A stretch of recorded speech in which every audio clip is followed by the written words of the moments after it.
just want to orient you a little bit. My name is Nate Odell. I'm a free man. I was born down at 5 Points. See, the both of us been traveling from century to century, so you got to just mind. I'm a little tired. We've been running quite a bit. But I want to ask you a question about these little light boxes everybody has in their hand. What are those things? I asked a young lady, and she said, well, it's a cell phone. And I asked her, well, how you spell that? She said, C-E-L-L. I thought it was a S-E-L-L. I ran away from her because I've been running away from cells all my life. Every century, they've been running after me as a black man. And so, well, I stay away from those things, but it seems like folks just can't get off of these things. Well, where I come from, you know, we had a community. We talk to each other. So we're going to talk to you today about Mr. Douglass. We were first here talking about Mr. Lincoln, and want to bring Mama Lean out. But first of all, I got to let you know, we're going to tell this story, but you're part of it. All right, so if you hear a song, it's very important that you sing with us. We come from people that are not spectators, we're participators. All right, there's no such thing, all right? So we're going to let you in, so bring Mama Lean out here. Oh, I got a little surprise, young people. I got a picture of somebody she got a crush on. Yeah. Oh, me too. Yeah. Me too. Yeah. You know, I got a crush on him too. Yeah. As my Superman. I mean, that's the first Superman that I ever heard. I know she around here looking at some of these exhibits or something. But we'll hear in a second. Y'all join in. You better mind how you talk. You better mind what you're talking about. You gotta give it a count to judge. You better mind. You better mind how you sing. You better mind what you're singing about. You gotta give it a count after judgment. You better mind. You better mind. You better mind. You gotta give it a count after judgment. You better mind. Oh, I heard you say you sing. You better mind. You better mind. You gotta give it a count after judgment. You better mind. Going down hell from door to door, talking about things that you really don't know. You gotta give an account after judgment. You better mind. Going down hell from place to place, the way you living is a really disgrace. You gotta give an account after judgment. You better mind. All right, say it. You better mind. You better mind. You gotta give an account after judgment. You better mind. Say it. You better mind. You better mind. You gotta give an account after judgment. You better mind. You gotta give an account after judgment. You better mind. That's what, come on. You got to give an account after judgment. You better mind. All right. How y'all doing? Good. My name is Mama Lean, Elizabeth, Selena, Lucretia Purdy. But they call me Mama Lean. And so can you. And I come from the Hills community, which is right here in Westchester, not too far away. Oh, you know the Hills. I know of it, so I want to hear the rest of the story. Oh, But well, that's listening, lovely, yeah. that's lovely. So, you know, it's right up there, White Plains, North Castle, Harrison, tucked away. It's extinct now, but, you know, I come there, my folks was manumitted, that is, freed from slavery, and the Quakers settled us there in the 1700s. Some other families as well, and then the Methodists also did, so we formed a little community up there called the Hills. It was rugged farm country, but we made our way. And in 1827, freedom came to everyone in New York, and so families came and a few more people came, and it was quite a thriving community up there in the hills. Now you may know Mr. Simeon Tiercy. He was the church secretary, and he was also a carpenter. He built that platform that Mr. Lincoln stood on when he came to Peekskill. That was our Simeon Tiercy. He did that, yes, sir. That's right, he And- built a whole lot of stuff. And he was one of the first people to join in the United States Colored Troops, wasn't it? That's right. Simeon Tiercy, he lived on Stony Hill Road. I lived right next to him right there. And then there was the Butlers. Now you see, there's two of them playing there. And then there was the Gilchrist. I think one of the Gilchrists is up there. One is back there, one of them. And but the brothers, they played them horns. They got really good. yeah, They were horrible when they were oh children. my goodness. Make some noise. You know. But now they're a little bit better, and there was a lot of men joined up in the United States Colored Troops when the call finally came, right? That's right. Yeah, From the Hills community, there was 13 more joined with the 14th Regiment of Rhode Island. Yeah. And 16 more joined the 29th Regiment of Connecticut. Yeah. Altogether, about 36 out of the 52 able-bodied men That's joined right. the Colored Troops from the Hills community. We mighty proud of that. Yeah. I wanted to join, but my eyes wasn't good. You know, I tried twice, tried out with them, but my eyes wasn't working. And that was Mr. Douglass who was the recruiter. Oh yes, Frederick he was Douglass. the official recruiter for the colored troops. Oh man, that was the Superman right there. You know, and they have y'all been back there in the I saw that note. picture? About Douglass, yeah. Well, there's a picture of Mr. Douglass back there. Mr. Grooms drew a picture of him on board, didn't he? I believe, and maybe he drew another picture of Miss He was something else. You know all about him, don't you? Oh yeah. Mr. Douglass? Well, Mr. Douglass, I know you got a big crush on him, but Oh, well. you know that I think Superman. You go from slavery to free, become an officer, an advisor to Lincoln. I mean, you can't get better than that. No, well, he you went can't. through some horrible stuff. Well, so where was he born? He was born down in Virginia, right? No. He was born in Maryland. Oh, in Maryland. Tuckahoe, Maryland. Oh, Yes. he was born down there in Maryland. Yes, right. You know. On the plantation, I believe, and The Lloyd plantation. He had about 3 plantations, several miles apart. oh, and so how do you know all these details? I read his autobiography.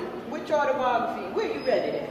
Oh, and the Anglo-African paper. That's what we had up in the hills. Yeah. And all of our news. Well, they had all the chapters in installments. Oh, And I read that, you know, in this paper right here. Oh, Which autobiography? Because you know he had a few. Oh, he had several. Yeah. I mean, he was a brilliant man. Yes, Very yes, he was. educated. Yes, he was. Educated himself, actually. You know, that's I read the first one.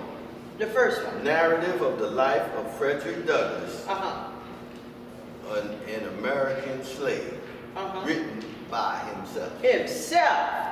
And that was hard reading. He wrote it himself. Let me tell you, that was some hard. I needed a dictionary to read that. That man could use some words. Yeah, he could both join types. them words together, and he could speechify, and he could talk, and he could sing himself. Hallelujah. Mr. Douglass, yeah, he was. Yes, all right now, Yeah, I believe. yeah. Easy now.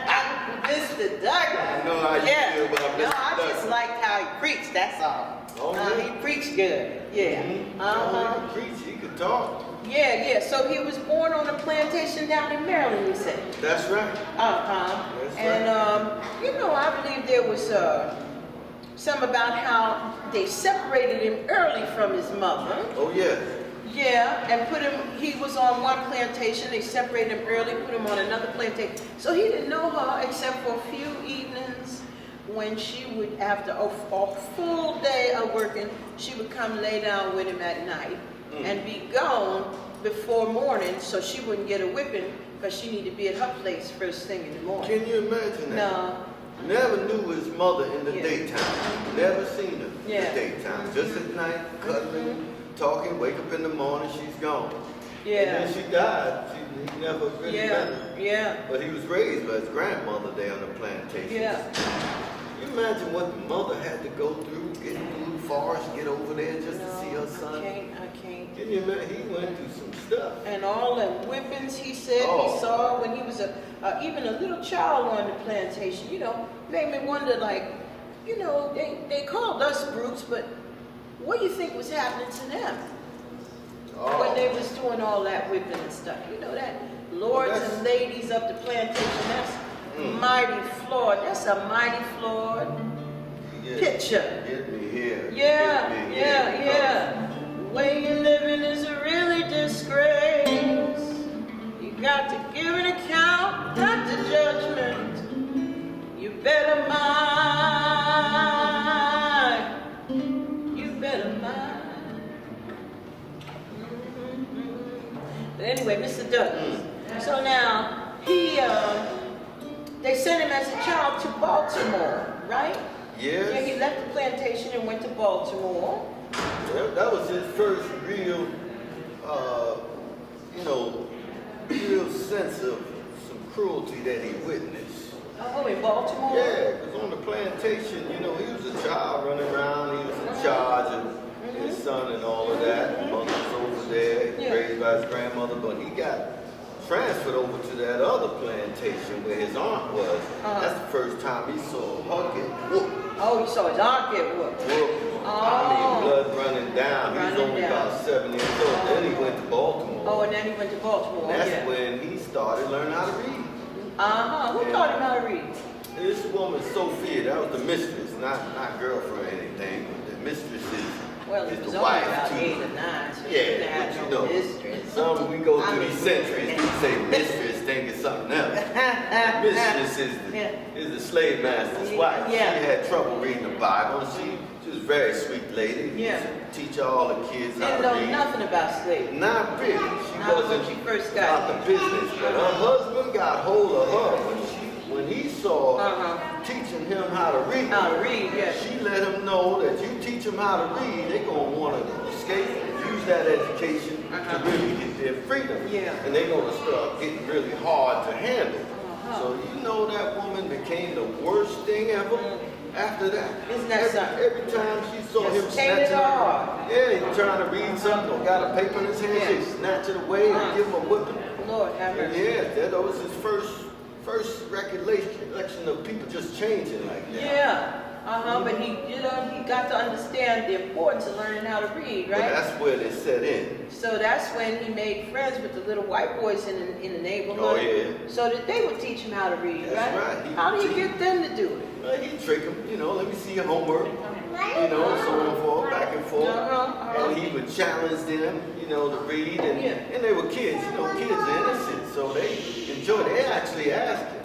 He actually mentioned to them one time that, wow, you guys are going to be men one day by 21, and I'll be a slave for the rest of my life. Yeah.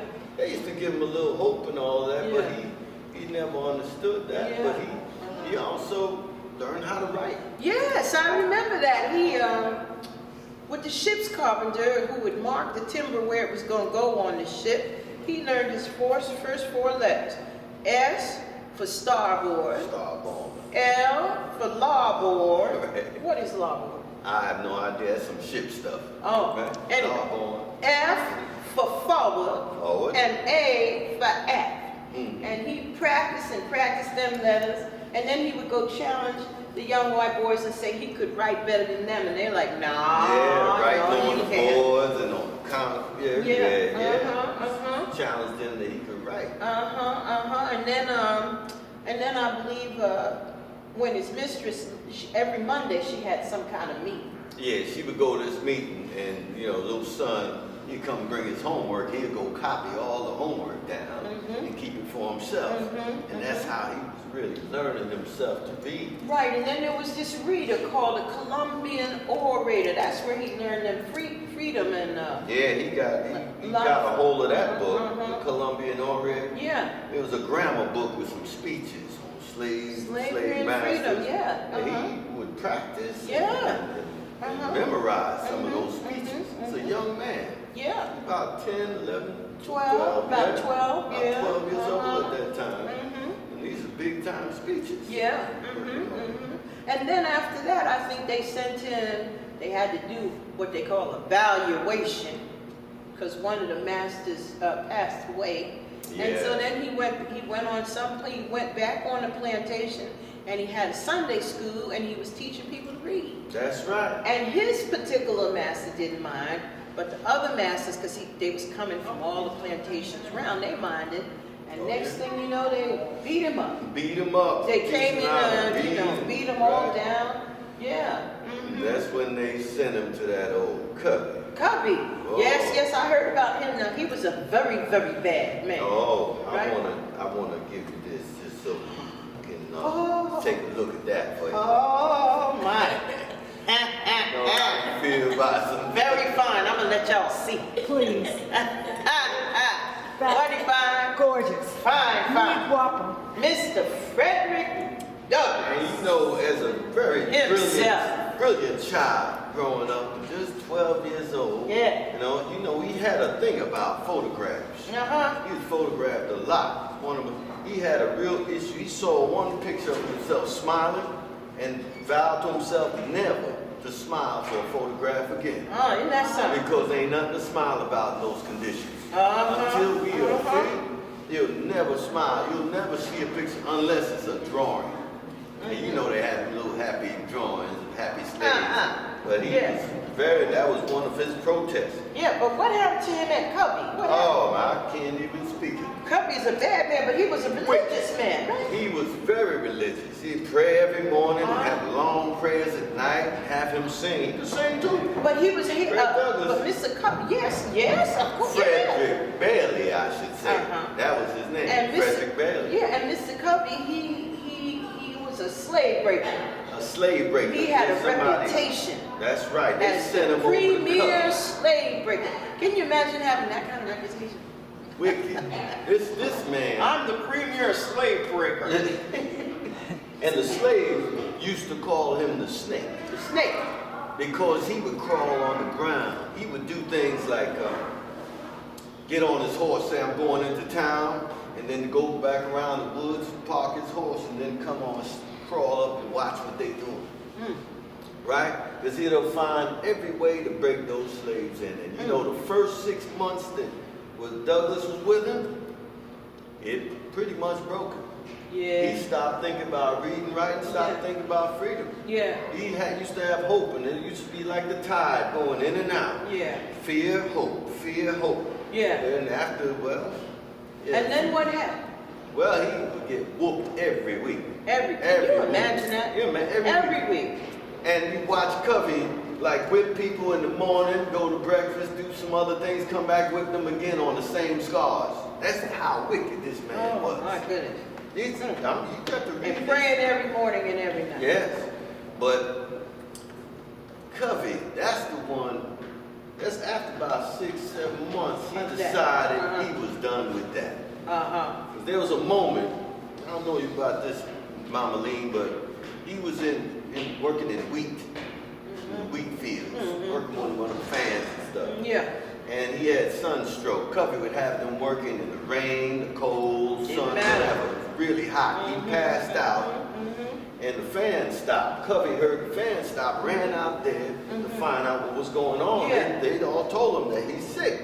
Yeah. He done crawled under the shed because he passed out. He had a bad headache. Yeah. Covey went over there and kicked him in the side, kicking him in the side. Get up, boy, get up, boy. Well, he got up and he fell back down because he was very weak. Because he had the heat stroke. You know that Covey got a stick and popped him upside his he head, didn't. cracked his head open, and all the blood ran down. He had all that hair, which matted hit his head and Yeah. actually sealed up Oh. the thing. But Uh-huh. he started running with anything he got.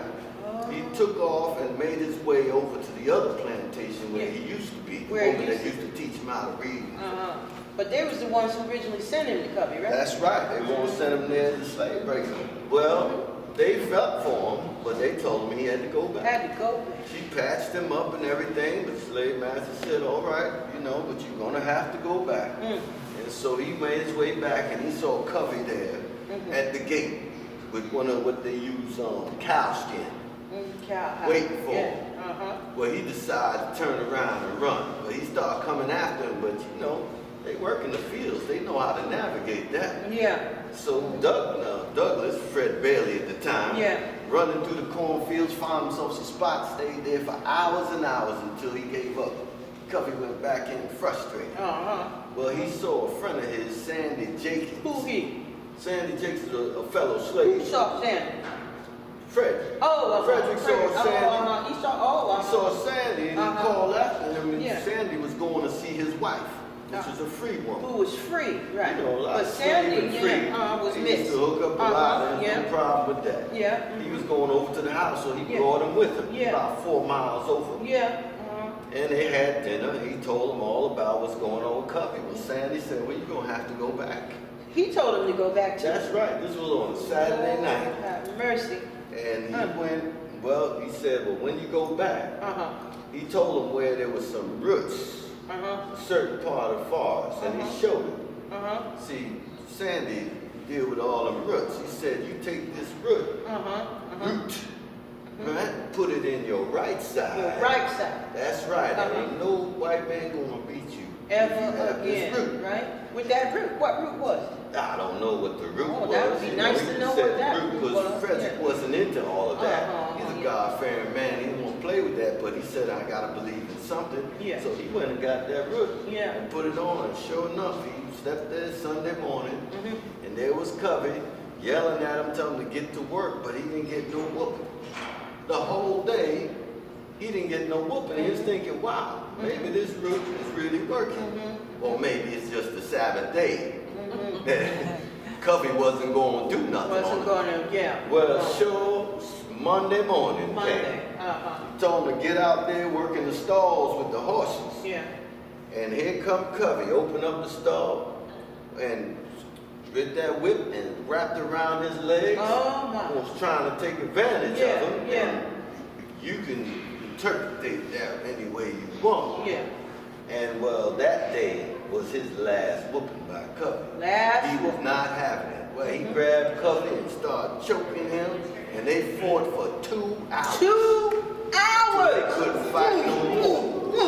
That's when Douglass decided no more of this. And so he spent another 5 months on that plantation. Covey never touched him again. Never whipped him again, and didn't report him neither. That's right, because not only is he pretty, he's 6'2", broad shoulders, and big and strong. And So Covey. Covey was having a hard, so he was intimidated. Yeah. But And then he also didn't want to ruin his reputation No, as that's the right. premier slave breaker. that's right. So he didn't tell nobody that That's this man had whooped him. That's right. His reputation he had to protect. So after that whole year at Covey, then he went back to Baltimore, He right? went back to Baltimore. Yeah. That's when he started working on the ship. On the ships. What did As he do a on the ship? caulker. A caulker. What's a caulker? Caulker, you gotta seal up the, when they put the ships together, you gotta seal it up. They take rope and different kinds of things with the thing.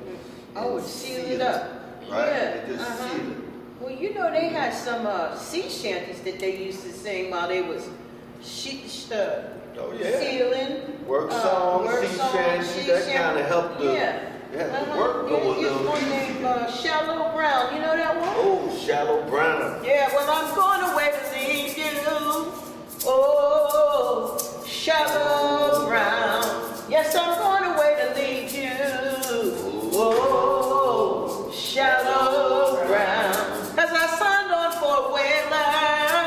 Oh, Shallow Brown. Yes, I signed on for a sailor. Oh, Shallow Brown.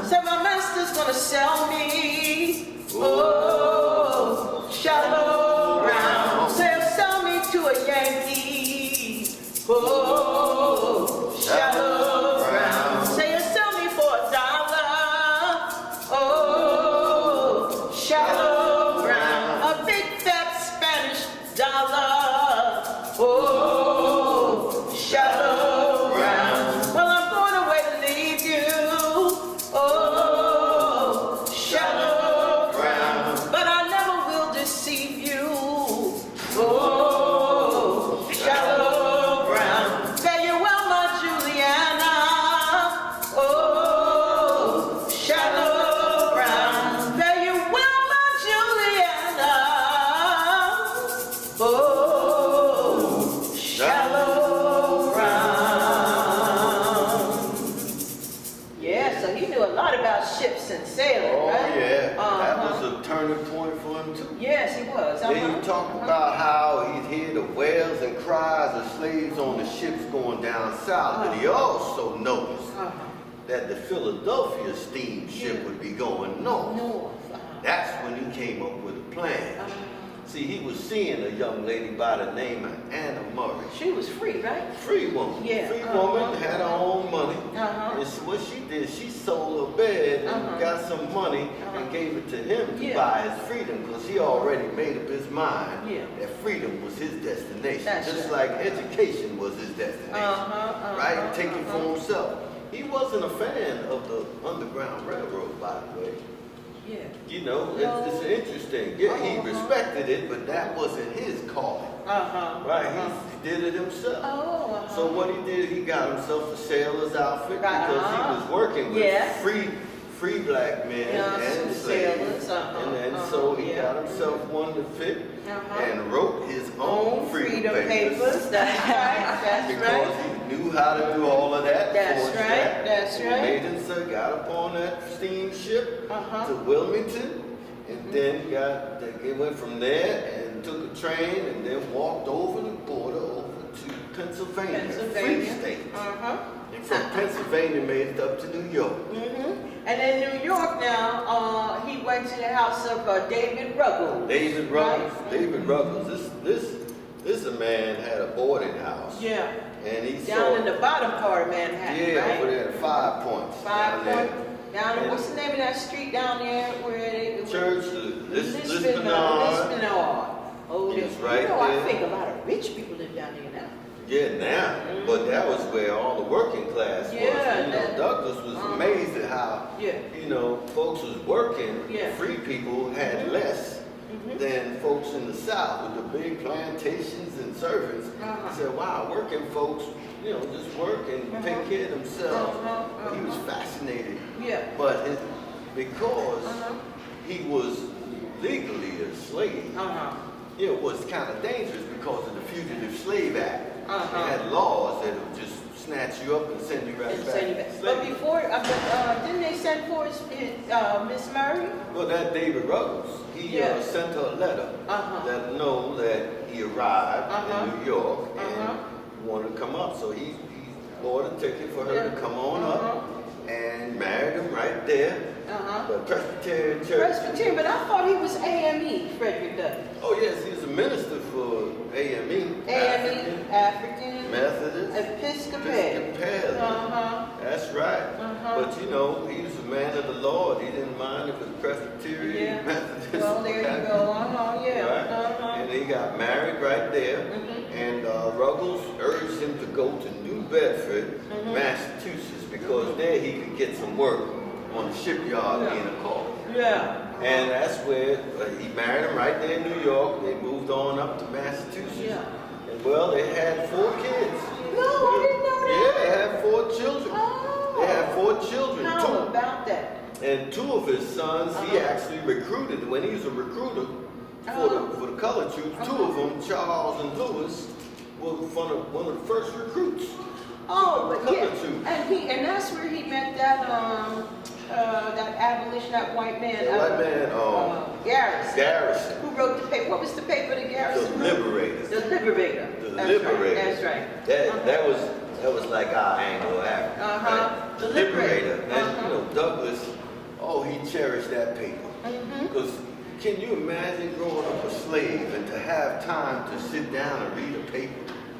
He said that was his food and drink every day. Every day. And what got him the most is that here were people thinking in the mindset that he always thinking. But here's the anti-slavery society.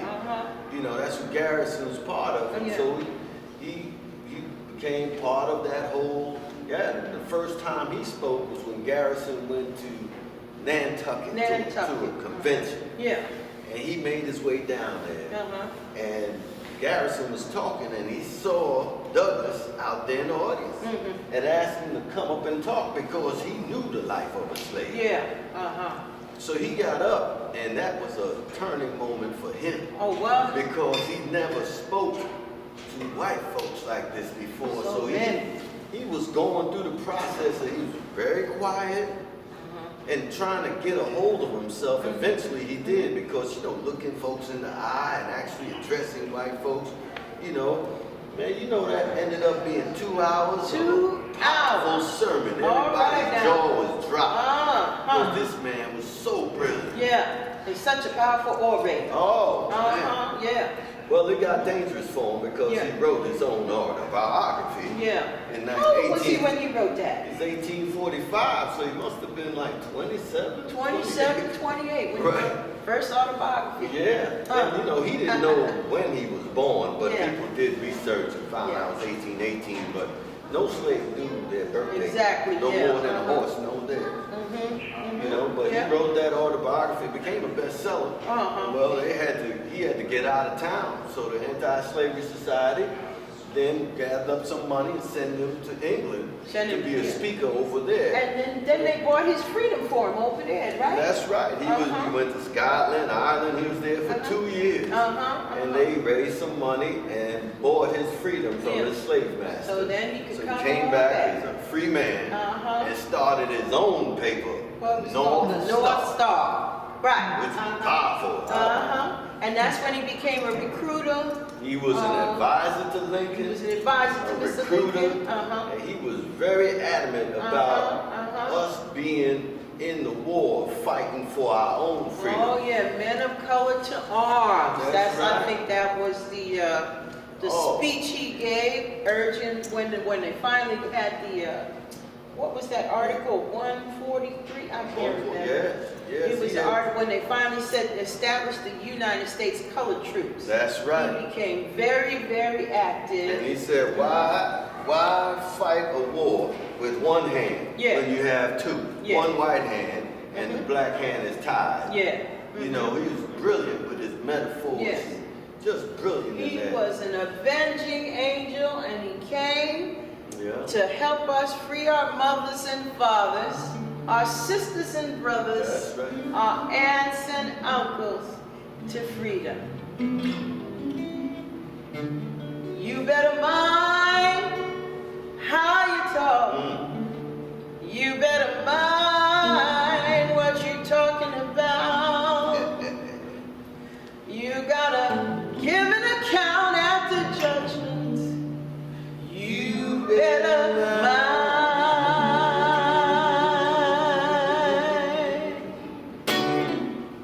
Thank you. Thank you.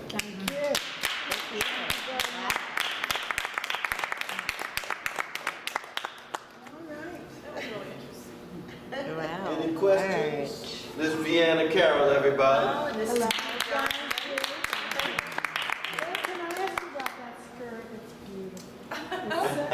It's so beautiful. Courtney Washington. He's a designer in Brooklyn on Fulton Avenue. Fulton Street. Slave. Courtney Washington, Fort Greene. So, can you please tell us what you know about the hills? Very little. I do live in White Plains now. And one of the elders in the community grew up in White Plains. Did a lot of research, and he knows about the Hills community, and he tried to share some of that information with us.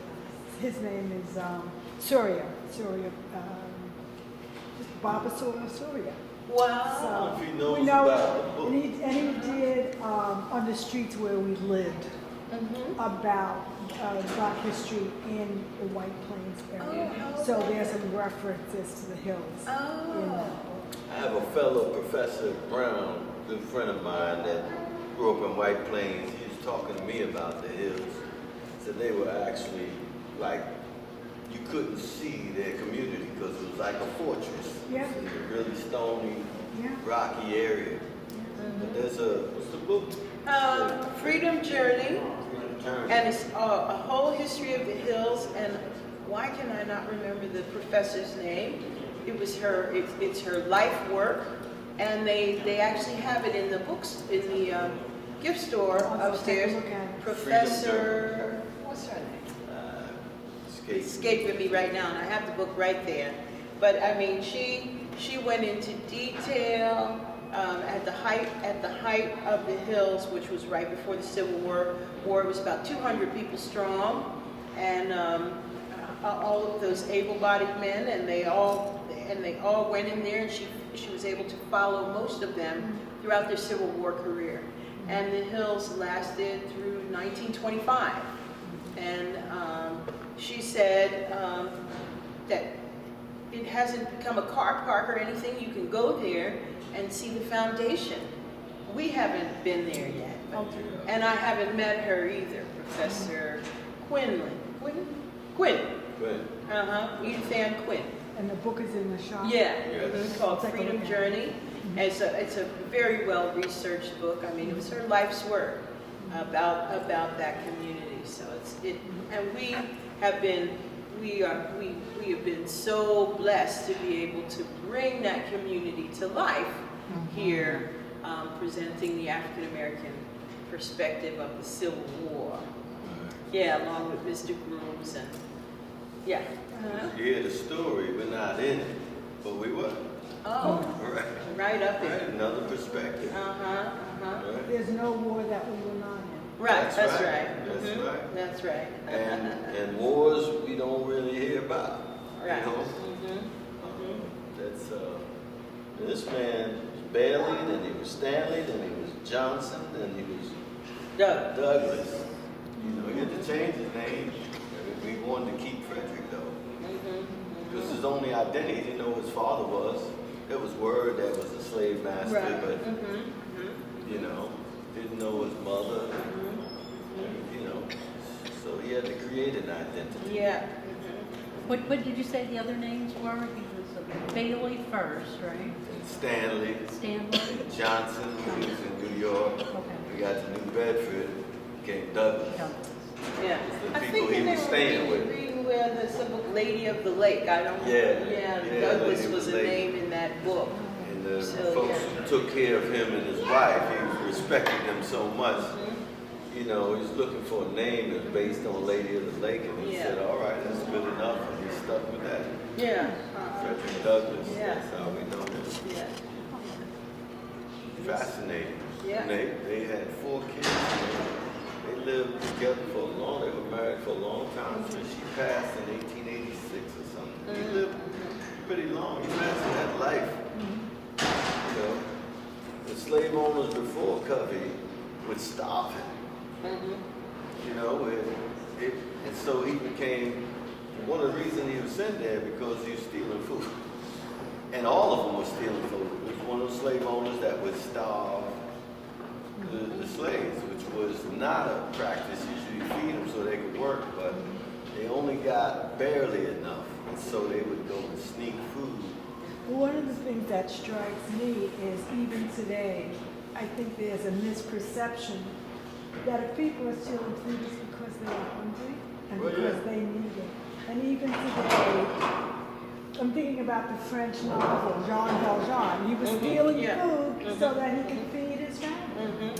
And then people misjudge it and they misread it and they label it. Story perspective. It's like Hurricane Katrina. Yeah, They right. call these looters. They lost everything. They're trying to get what they can. Well, you remember they had those 2 pictures. And so the black people were looters, but the white people were, what were they? Survivors. Survive, right? Yeah.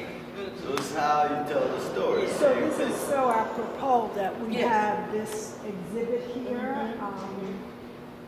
And it's a real opportunity to raise some questions and to make some comparisons and to look at some of the parallels between what was happening in the Civil War time and what's going on in our country now. So, and that you would help to weave some of the stories together from then and now is really very helpful. Yeah, it's a personal joy actually, because I hated social studies because we weren't in it unless we were dead or persecuted. Yeah. And there's a fourth grade syndrome that's been studied around black males where we check out. Not that they, they're not academically astute, it's just psychological. It's like, wow, we don't matter. Yeah. By fourth grade, you realize. Even younger now. Yeah, so it's like, okay, Even well, younger. yeah, with all the media, it happens younger. And I was born in 1960, so, it's different now. Kids, get a whole lot of stuff coming at them from different areas. But, it's all a narrative. What narrative you Yes, tell it well, from it what is. perspective? Who freed us? Did we free ourselves? The Quakers? All your You leaders know and what? kids. What's always in terms of creating art. What's so interesting to me, what was always so interesting to me, because you would always hear coming up. At least I did always. That when the slave was running, they would hear the tunes, they would hear the spirituals, and that would help guide them. And then, what did that story look like? Well, who sang the spirit? The Quakers do not sing. I would like to say that. And then also, another thing that always struck me was Harriet Tubman's story, because they would talk about all of her connections in the North, but they would never talk about when she went on them 11, 19 trips and freed them 300 or however many people, how she did that. She didn't go up to nobody's door and say, "You." She had a network. And that part is completely erased. And we have all accepted that erasure. It's natural to us not to think of ourselves as the center of our own freedom stories. And fortunately, he got to write his so he could be in the center of his own story. And more and more history comes to the fore.